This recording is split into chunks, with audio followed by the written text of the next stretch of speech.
I'm so glad you mentioned Trump. I think I've officially turned the corner, and I might be a semi-fan of Trump. Wow, okay. Because he's announced that he's really wanting to push forward on things that are really, really important to me, like fucking taking Greenland.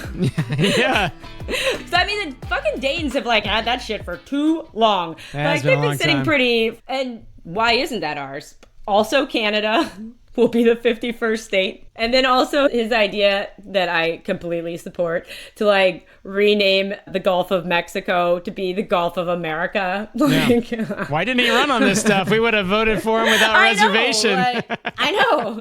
I mean, he's a threat to democracy, but renaming the Gulf of Mexico the Gulf of America. And of course, let's bring back some imperialism. Greenland should be ours, clearly. And critical to all of our ice national production or something so random that he's I know you. It's almost like spinning a globe and them. They're ours. Right. You're ours now. That should be ours. Clearly. Clearly. You gotta skip over a whole huge country, but that one up there. Right. Fuck you, Danes. The Danish people, I don't know, or whatever. The Danes still technically own them. And Dad told me, I had no idea about this, that Newfoundland, right? They got the choice whether they wanted to be a part of the U.S. or Canada. And they chose Canada, which is retarded. But, I mean, we'll fix it when we take Canada. Yeah. I'm sorry. I think it's so funny. It's just the most ridiculous shit to be here's the real problem that we've got right now. These Canadians, they've just been sitting pretty for a while. We're going to make this whole country one state. Quebec, that's a French-speaking state. Quebec. Yeah, they're so dumb. They don't even know how to say it. They don't even know how to say it right. It's Q-U is qua. Qua, yeah, not Quebec. Quebec. Anyway. No, wrong. Yeah, God. So yeah, I was hanging out with Mom and Dad. She was like, Michelle got in trouble because she didn't go to Carter's funeral. And I was like, Michelle, okay. Michelle Obama? And she was like, yes. But her husband went. And I was like, Michelle's husband? Is that what we call Barack Obama now? Former president Michelle's Barack husband. Yeah, exactly. I didn't know we were on a first name basis with Michelle, actually. Yeah, but we don't know her husband all that well, so we just refer to him as Michelle's husband. I did think it was really weird throughout the whole campaign, or at least a part of the campaign when Kamala Harris took over from Joe Byron. When Kamala Harris took over from Joe Byron, it was just so weird that they always called Trump, and they would call Kamala Harris Kamala. So she's by the first name. Right. We're not like Donald and Kamala. We're like... Yeah. Trump and Kamala, which is weird because Kamala's the harder name to say than Harris. So if you're going to pick one for ease, you'd say Harris. It's also more formal. And it's also... So there's a vaguely sexist undertone to this, maybe? Absolutely. Yeah. Did she take her husband's last name? Yeah, he's Douglas Emhoff now. We should know this stuff about her since we at her on every one of our videos. I have been doing that actually, as a matter of fact. Every short, I'm add Kamala Harris. I love it. I love that that's a thing. We can at Michelle Obama now too. I have no idea who to at. We have a short about eating so many gummy bears your pancreas explodes. I know. Who do you at on a... Yeah, it's at Kamala. Cody just got his DNA test stuff. This stuff is really dubious, these DNA tests, because he got his updated, and it's been wild swings in this ethnicity. It is all of a sudden he's no longer Northern European, now he's Greek and Italian. I don't understand how, Kiara and Cody are different ethnicities in this respect. You know what I mean? Right. I guess you can just randomly get, here's part of mom's French DNA, and here's whatever. I don't know. I think that's got to be how it works. I mean, I guess if it's here's the DNA traits that have fired off for you, these are the ones common to the peoples of... the Mediterranean. I don't know. I guess I don't know enough about how genes actually fucking work. I learned dominant and recessive. I'm here's how it works. Big R, little r. That's how you figure out what color eyes. But even in that scenario, I guess the recessive genes are still present. So I'm now that I say that, I'm you would have for brown hair, let's say that's big R and blonde hair is little r. But dad and mom both had two recessive little r's, so then I get the little r's, and you get at least one big R. Right. You got it. You're teaching genomics right now. I should put that on my resume. That is very, very secure. So I'm like an expert in the human genome. And like, I guess I don't have the link exactly in my mind of like how our chromosomes are related to this, but we have 23 sets of chromosomes, 64 total chromosomes. 46. You got it backwards. Yeah, I'm like not dyslexic, but sometimes I seem to be dyslexic. Well, that's the double R, little recessive. if you get 7 big R's and 1 little R, then every once in a while you say numbers backwards. That's totally me. Yeah, you should know this as a study of genomics. Well, now I do know. See, I've got a new subspecialty, which is dyslexia as president of human genome. Last thought on the chromosome thing is I thought that like number of chromosomes would make you more complex or whatever, but like if you look at a list of how many chromosomes things have, like it's a crazy array. Okay, so a swamp wallaby has 10, right? All right, not that complicated. Spinach has 12. Okay. Then aloe vera has 14, a koala has 16, same as a kangaroo. An itch mite, have 17 or 18. Radishes have 18. Okay. All right, so we beat radishes. Yes. Yeah. We also beat snails. Snails have 24. Still higher on the leaderboard. Yeah. Right. Alfalfa, 32. 30. Oh, we got crushed by alfalfa. Damn alfalfa. Damn you, alfalfa. I'm going to need to see a chart Where here. are our people? Yeah. Here, I'll send you this link. I've started typing in chart of number of chromosomes, and the thing that popped up was chart of number of chromosomes in Bangladesh. It's like you're reading my mind, Google. We do need to know that. AI is amazing. Oh, I see. Okay. All right. So we got 46 chromosomes, 23 pairs. I see. Oh, okay. Eucalyptus 22, bedbugs 29 to 47, whatever that means. Giraffes have 30, moon jellyfish have 44, dolphins have 44, humans 46. Okay. So let's see what beats us. Tobacco has 48, potatoes have 48. Get out of Orangutans, hares, gorillas, deer, mouse, chimpanzees, beavers, all 48. Zebrafish 50. Let's fast forward a little. Sheep have 54. Silkworms 56. I was feeling pretty good at when we were beating out dolphins and giraffes, but now I'm like, we're just sort of middle of the pack, huh? Turkeys have 80. Pigeons also have 80. Then Atlantis blue, which is a type of butterfly, has 448 to 452. Depending on how they feel that day. I don't know. I'm not sure what the variation is. I feel like this feels like a 452 kind of day, not really a 448 kind of day. Right. Then there's some plant. It has 1,260 chromosomes.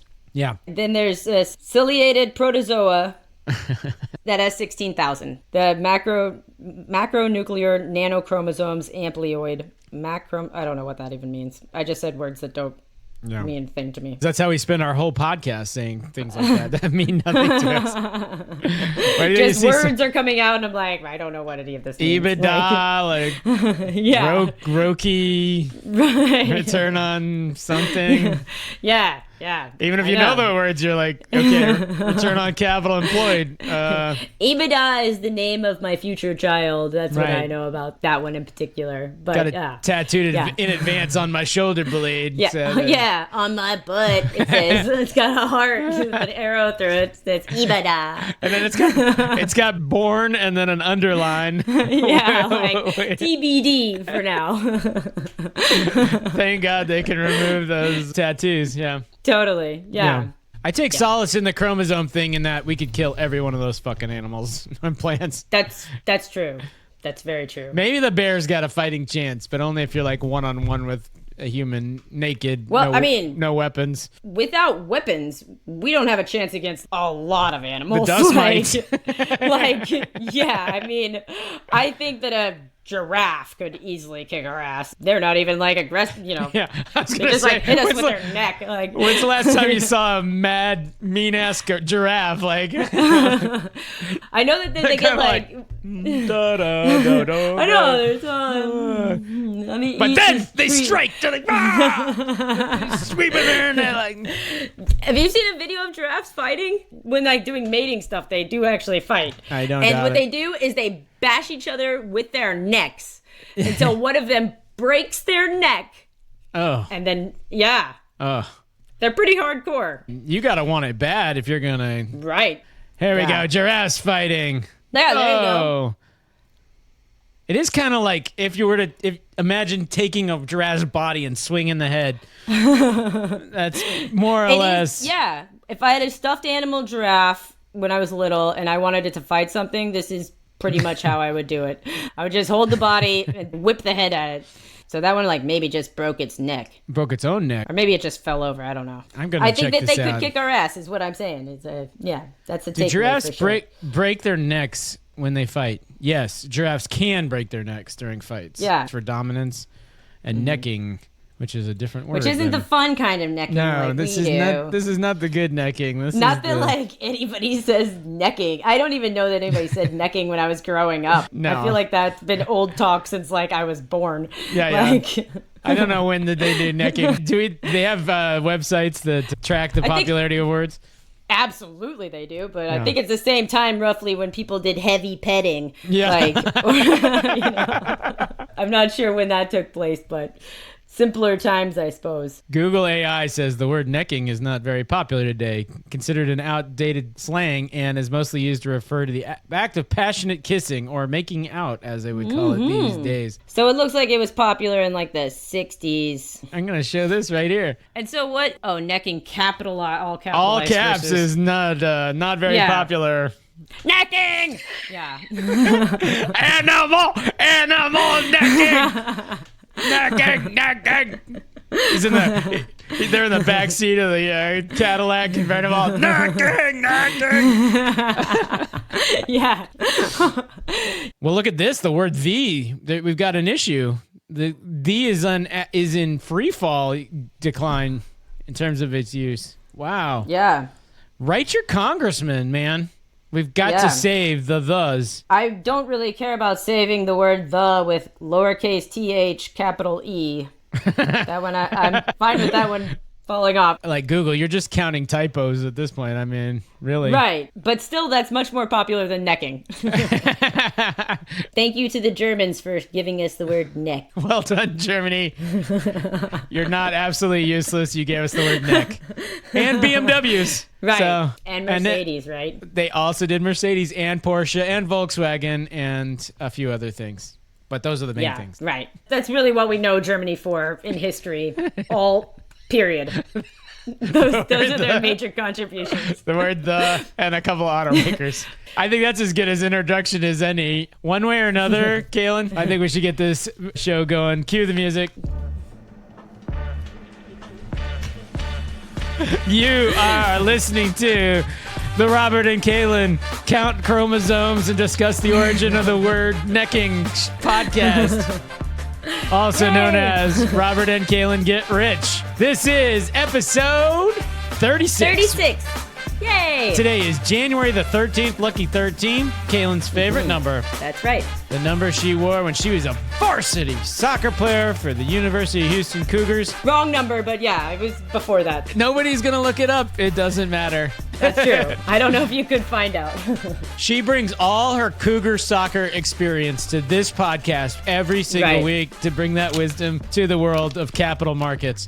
Kalyn's one of our hosts. I'm the other host, Robert. And but more important even than that is this following statement. This is not financial or investment advice. I Yes. feel silly saying it every time because I just can't imagine who would be like, these two. This is where I should go for all of my financial and investment advice. The ones These- who are like, put your money in your mattress, like last week. The origin of the word necking. And now I suggest you invest in Bitcoin. Yes. If that's what you're into, you've come to the right show. I mean, what else can I say? Somehow, our search engine optimization is working like a champ. Anyway, if you're happy with what you find here, give us a thumbs up or a rating us high, like us, subscribe to us. Send this podcast to all your friends. They're going to want to know the origin of the word necking. I promise you that. Who wouldn't want to know that? Nobody. All right. The other thing people want to know, I mean, they're just dying to know, is how is the get-rich portfolio doing? Yeah. Absolutely. Answer? Ooh. Well, it's been rough seas on Wall Street lately, especially today, but our portfolios hold up pretty good. We're at 8.3% plus our Down unrealized from last game. week, I guess, right? Yeah, we're down a smidge, you know. I just wanted to see how Reddit, I know, has done well, but I keep thinking about it. It adheres to my, I love this thing, and I use it all the time. Yeah. Should buy it. All right, Reddit is one at the very bottom because it was our first investment. Yeah. It's down a a point little and a half today. today. But, I mean, we can take it because we're up 143% in this position. Yeah. With realized gains of $674. So, dang. not too shabby. Yeah. Yeah. Too shabby. On $1,000, right? Yeah, $1,000. I think our best performer is Fannie Mae, but that's beyond that. I think Reddit's the next best. All right, so remember this number, 8.3% plus realized gains. And let us switch over to the baseline. The S&P. Yep, 5.95, 6%. We're killing them. Look out. Man, that's awesome. They're up 0.16. I have no idea how this happened because I thought it was a bloodbath all day today. I mean, that's not doing great. 0.016 or 0.16. Look at me with numbers. I can't. Don't ask me to do numbers. It's that recessive gene, Kalyn. You can't get away from it. You know. It's really dominating today, though. So, how are our friends doing? Oh God, our friends. Our friends who you should listen to for investment advice even less than us. Less frequently. They had an up 1% day somehow magically. But yes, they're just bleeding. Down 11%. Yeah. So Reddit's down today. That's good to know. Maybe I should move some money. I don't know if you were going to segue into something. I had two little follow-ups from last week. So yeah, this is what $20 million looks like in a mattress. Wow. What denomination are these bills? That looks like basically a 20 right there. Yeah. So yeah, this is a picture from the feds or something. I guess this is a Brazilian man reportedly hid $20 million in the box spring of his mattress, and authorities said it was related to a massive pyramid scheme. You'd think they'd all be C notes if you're going to be as efficient as possible. I don't know. If you're the kind of person that's storing $20 million in a mattress, I don't know if you're worried about efficiency because you're not thinking maybe I should put this in a safety deposit box or something else that's slightly safer. Even if you're I can't have this cash go into a bank. Yeah. There are still other solutions besides this that I think would be, you should just give it to a hobo with When you hear the term put it in your mattress, is this what you're thinking? You actually cut open the box spring and put it in the box spring? Because I always envision just stuffing things in between the box spring and the mattress. So I guess I thought it was under your mattress, you'd have a box underneath your bed or something. That's a stupid way to store your money, Kalyn. Yeah. Don't put it in a box. Anybody could grab a box out from under your bed. No, stuff it in between. Yeah, then it's just a pain in the ass every time you have to change the sheets. Money's just... Every teenage boy of mine era knows that's where the porno mags go. So. Now there's no such thing as a porno mag, so you don't have to worry about stuffing it anywhere. No, they still exist. They totally still exist. I only know this because the gas station down the street from my house still has a stand right next to the front door that's nudie magazines. And I'm who buys these? Are you that technologically ugh, man, I just can't have my computer in the... Never mind. That question probably has a very gross... Yeah. I want to look at this girl's picture on paper, or I'm going to be in the bathtub or something where I can't have an electronic device. Anyway, yeah. So they still exist. Yeah, well, you clearly have very limited exposure to the porn industry here. That's true, yes. When I met my friend January, actually, the first time I met her, hey, there was a party. You want to watch some porn, you and me? Pretty close. So I was on a date with this guy who happened to be in residency or whatever with them. Long story short, they're having a party, and they were let's put on this porn. There's 12 people there or something. But it was the highest production cost porn porn of all time. It was called like Pirates or something. And so it like had very elaborate scenes, like not just like the sex scenes were elaborate, but like, you know, would have like whatever makes production value go up a lot. That was involved. Yes. And yeah, it was like, I can't believe I'm watching porn with like 12 people that I don't know at all. This is like my first date with this guy. And like, anyways.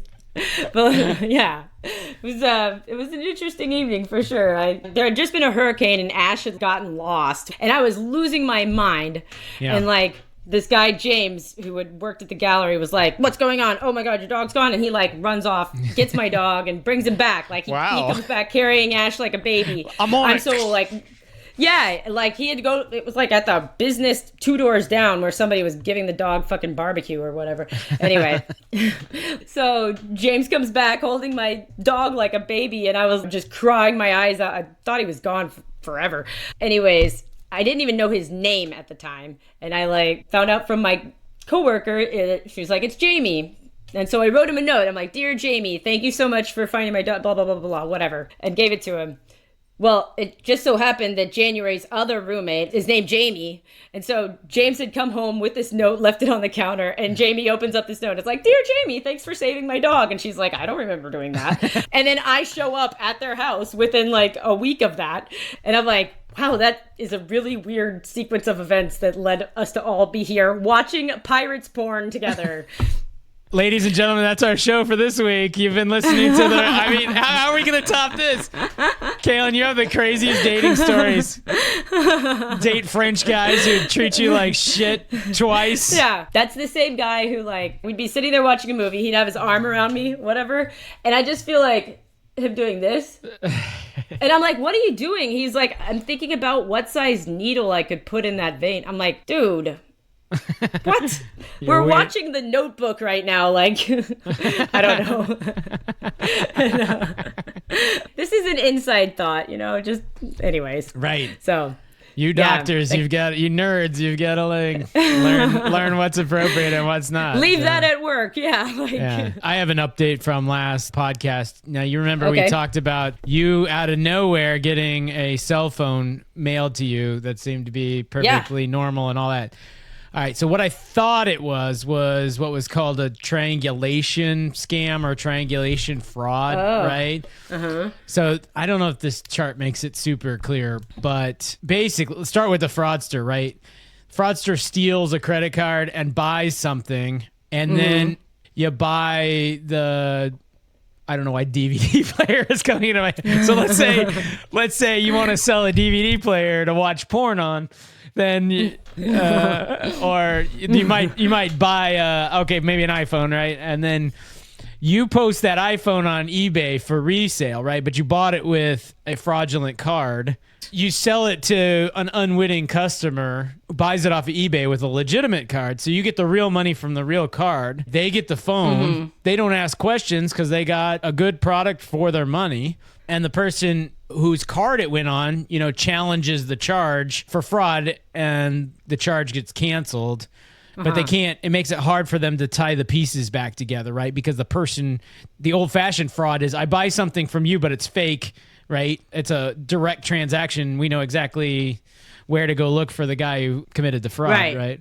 Anyway, so like almost every step along that process is the opposite of what happened with me, though, because like I didn't get charged my card at all. Like it sounds like I'm the fraudster in this scenario. Like I charged someone's card and then I got the phone, but I didn't charge anybody. I charged nothing. Yeah, it just happened to be tied to my like. I thought that it was maybe that when the person purchasing this thing hit the wrong line item on customers on Verizon's thing, because basically like it looked all legit and Verizon's like, yeah, we have it here, it's all paid for, everything's done, this is your phone, here you go. But I was like, didn't order anything. I don't have this email address. It was like sent to some weird, like it was like for like my favorite son, like that's who like said the phone was for. And I'm like, okay. I thought you were reading about, okay, so we've all heard of phishing, right? Like PHI. Sure. Yeah. Now there's like all these different things. There's smishing, which is texting, but phishing. Oh. And sounds the same. Oh, I get those all the time. Is this Emily's phone? And I'm just like, delete, you know. No, yeah, it happens all the time now. And like one I keep getting is like USPS. And they're like, hey, we have your package and we need da-da-da to release it. But like USPS does not text, period. They don't have texting of any kind available for any service. Like none exists at all. You think the U.S. government knows how to text you? They can't do that. Yeah, right. Come on. We're still working on 80s technology. Like how would they know your phone number? When I mail you a letter, if I mail you something, even, I guess if you put it certified or something, maybe with the fancy services, you could have a phone number listed, but I don't know. Anyway, there's so many of these now. There's Vishing, cybercrime that involves using phones or voice messages to trick people into sharing messages. There's a whole slew of Smishing, Vishing, Phishing, Vishing, It's a Dr. Seuss book of scam types from scams, these phishing. Right. All from these. From strangers trying to get your shit via whatever. All right. I mean, it's terrible. Yeah. So. All right, I want to talk about a lighter subject. You know, we've talked about recipe reviews a couple of times, and how if you're the kind of person who writes a recipe review, you have to tinker with the ingredients. P.S. Here's the 900 ways I changed this recipe.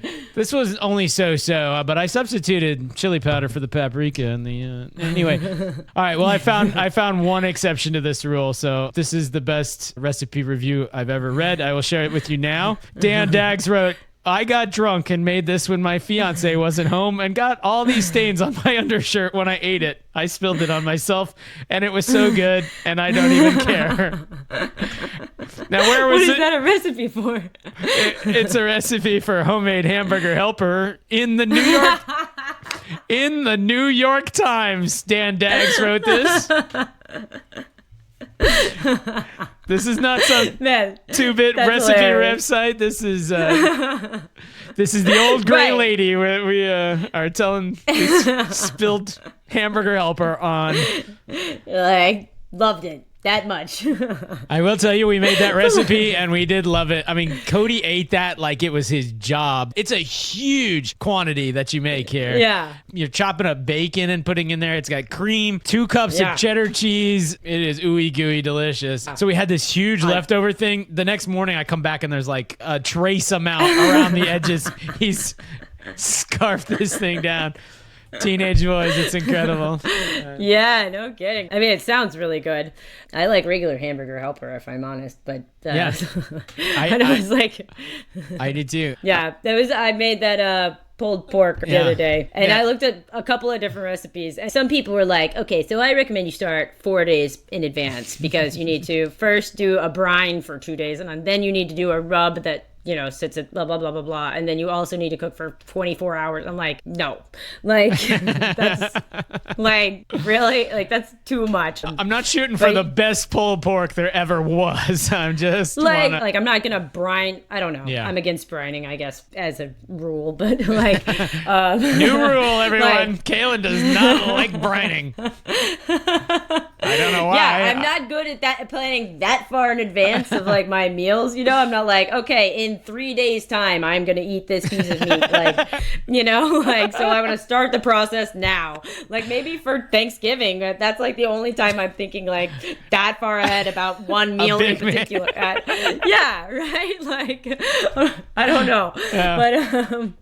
But yeah, probably wasn't like the smartest idea to like make 7 pounds of pulled pork the day before Mom and Dad go out of town, because I was super banking on leaving some with them. But once again, planning ahead, not the strong suit. Exactly. Like, I mean, I'm seeing you guys the day before you go, so that's enough. But you each have to eat 2.5 pounds of this stuff right now. Yeah, I mean, it was really good. I did put a rub on it the night before, so it like was in the fridge with a rub that I just like threw in a Ziploc bag with the meat, and then it cooked for 3.5 hours or something like that on the stove. Like, it was super flavorful, very juicy, crazy tender. I don't know where, like, this need to cook it for 12 to 16 hours. Literally, one said that in the oven. Yeah. Highly recommend, though. Fantastic. Great experience, all right. Yeah. I will not be writing a review for that recipe. Right. Well, that makes me think of something that is about 2.5 Your pounds. pancreas. Yeah. Pancreas, Well, I've missed you. This is almost 2.5 pounds exactly. 2 pounds, 8.5 ounces. So just a half an ounce over 2.5 pounds. Yeah. So believe it or not, this today is the halfway mark of Episode 36. Did we start at episode 1? No, no, absolutely not episode 1. Not close. Yeah. 10 or 12. I will have to go 12 back or 14. Yeah. Okay. I guess we could do the reverse math or whatever, right? For figuring out how many episodes roughly. Well, We could estimate, yeah. we have not eaten consistent amounts, especially when I was there. We had Not once. Good bit more. Mm-hmm. We should have made a chart of how much we ate each day. It'd be like the usage chart for the word necking. Yeah, exactly. Maybe helpful for the viewers. We'll try to put something together. By the way, Justin contacted us and has said he is for sure in on coming for the 50th. Episode 50. Episode 50 bonanza. Gummy bear bonanza. Yeah, we also need to extend a proper invitation to Spicy Nuts or Lucky Nuts or whatever. Unless that's you, Justin, and then you're double invited, I guess. Mm-hmm. So maybe he will reveal himself as Lucky Nuts. Yeah. Hey, listen, Lucky Nuts, open invitation, 50th anniversary. You're welcome to come to my brother's house. Yeah.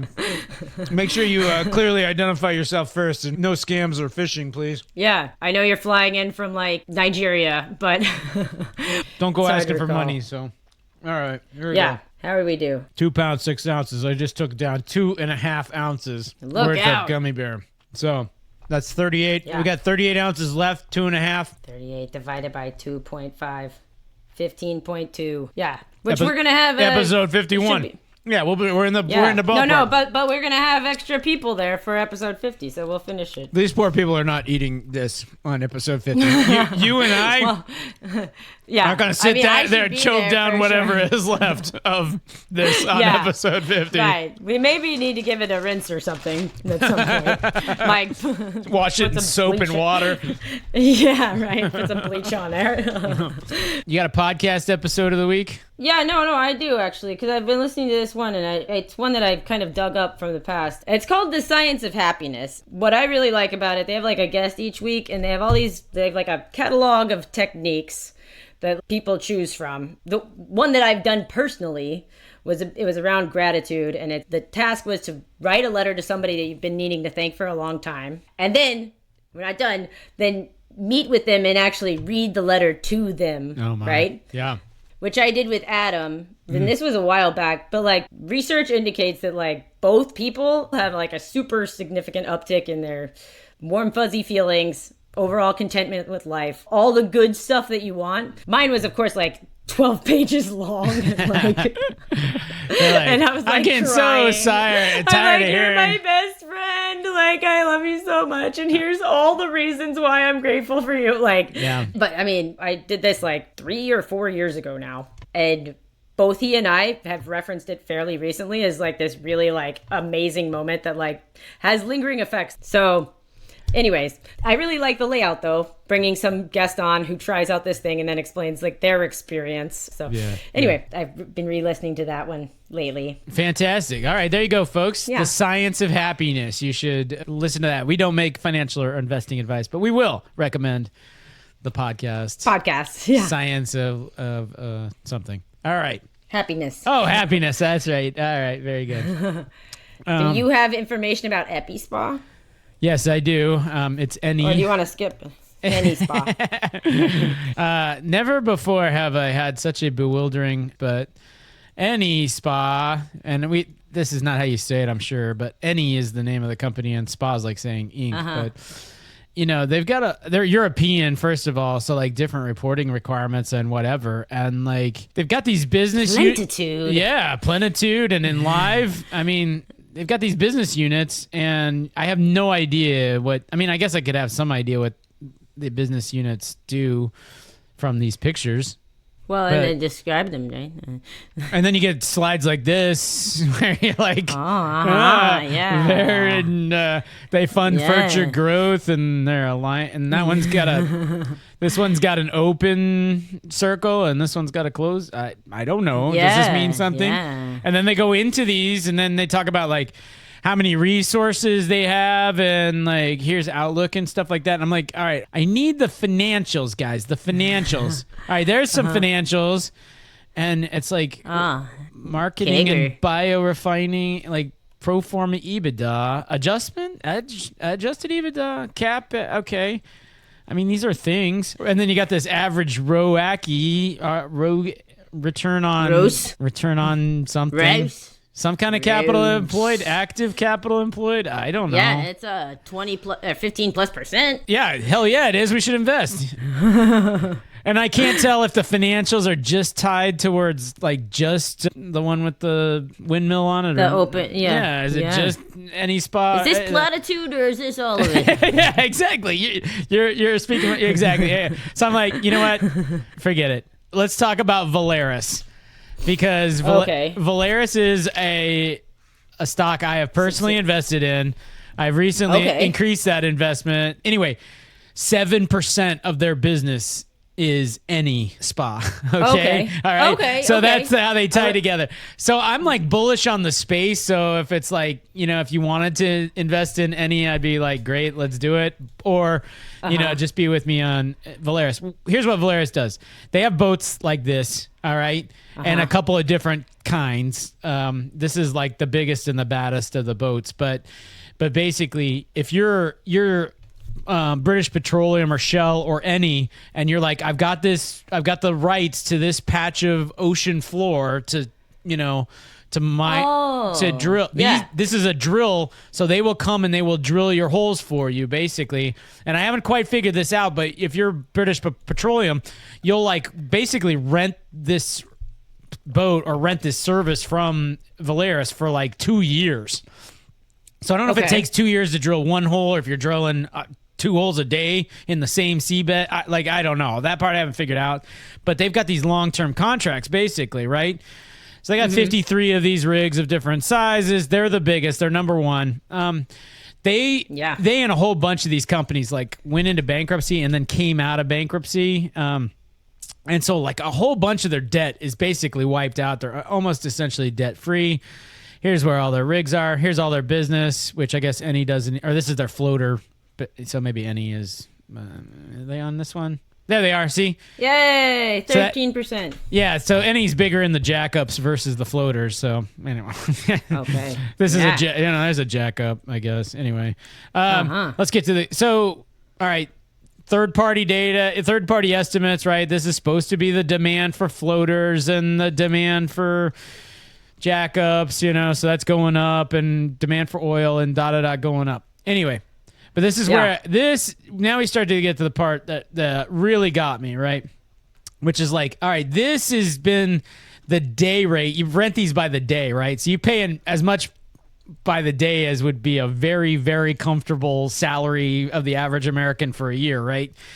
But basically those rates were high back in 12, 13, and they've like bottomed out in the 200s, and then they're coming back out, and now the utilization goes with that, obviously, right? It's basic supply and demand, right? Right. And that's the same for the jackups and the So we're saying that the rates are now increasing as is the demand, right? Right. The two things happen. I'm taking away from. I'm taking that away from these charts. Is like, we were up here, and then we got bad. Now we're back. Now we're all the bankruptcies and stuff happened back here. We're coming out of this thing. We have you don't just like sell tomorrow's contract today, right? You contract these things years out. So they have $2 billion each year of contracts in 2025 and 2026. And the day rate, so today's average day rate of the floaters is $337. We're already booked for all this business at $362 for next year and $474 in 2026. And the same basic thing as jackups. Well, we do some scenarios based on this, and our EBITDA, whatever that is. It means I looked into it, but I won't explain it. There goes my other light. So evidently they're good. The good one's good for hour and a half, and the bad one is good for less than 10 minutes. So depending on which scenario, they make either $1 billion of EBITDA all the way up to $2+ billion of EBITDA. Well, when you look at those rates I was just talking about, right? 474, 142.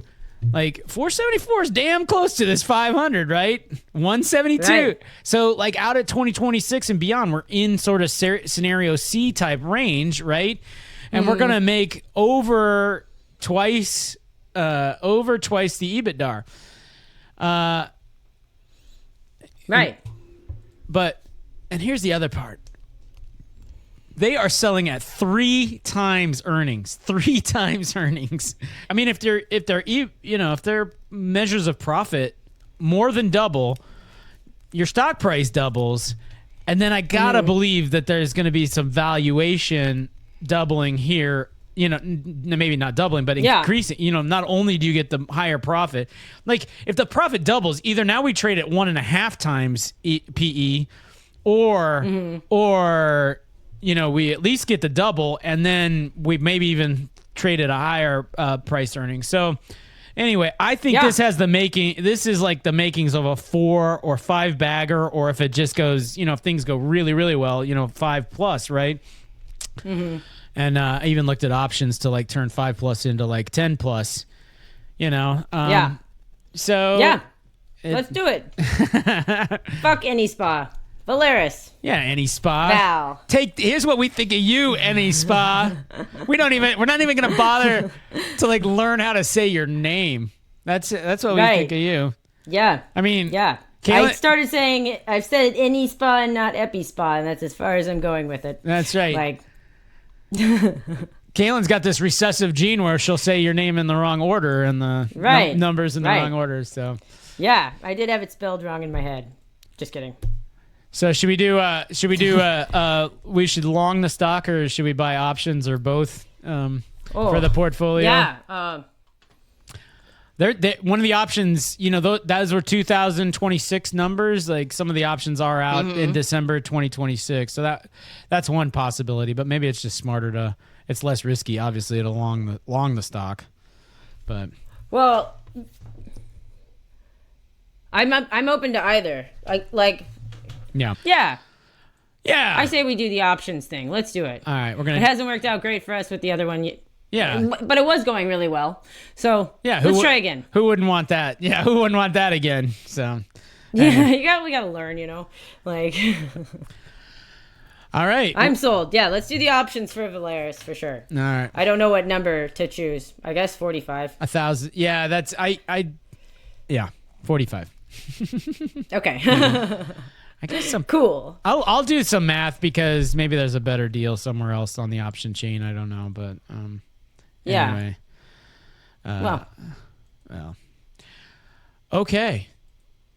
Well, Kalyn, cool. We've reached the end of our time here together. Yeah. And I don't have an elegant segue or anything, but I figure maybe we could just end the episode. Yeah, that works too. We got I'm like, do I have anything else that I was gonna? We have a few leftover topics, but we'll save them for next. We'll save them for next week. Yeah, sounds good. So, folks, stay tuned. We have other topics, and you'll find out. We have more to talk about than what you've heard today. Believe it or not, we have not exhausted everything that we were ever gonna think. I mean, we had planned to talk about everything we know to talk about until episode 36, and then stop. Right. But we mispace ourselves, so but we who gotta. Knew? Yeah. Who knew? Yeah. We have more still. Gotta have at least one more episode. So, with that, Kalyn, let's cue the music.